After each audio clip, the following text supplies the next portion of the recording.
गुजरात के वडोदरा के गोत्री हरिनगर इलाके में प्रसिद्ध इस्कॉन मंदिर है, जहां चोरी का मामला सामने आया है।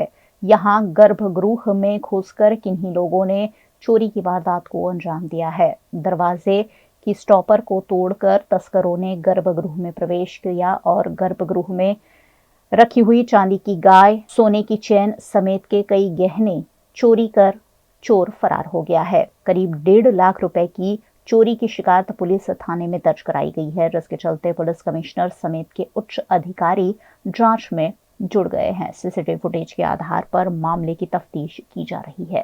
इस्कॉन मंदिर गर्भगृहमांथी ચોરી થવાની માહિતી આવી હતી અને તે મુજબ તપાસ કરતા તારીખ 12મી રાત્રે મંદિરના ગર્ભગૃહમાંથી ચાંદીની ગાય, ચાંદીનો બાજોડ, સોનાની એક ચેન અને બીજા ગહેણા થઈ અને અંગે કુલ રૂપિયા 1.5 લાખ જેટલી ચોરી થઈ છે અને નક્કુ ચોર તોડી અને અંદર ચોરે પ્રવેશ કરેલો હતો। અત્યારે પોલીસ અલગ અલગ દિશામાં તપાસ કરી રહી છે અને સીસીટીવી ફૂટેજ અને ટેકનિકલ સર્વેલન્સ કરી અને આગળની કાર્યવાહી ચાલુમાં છે।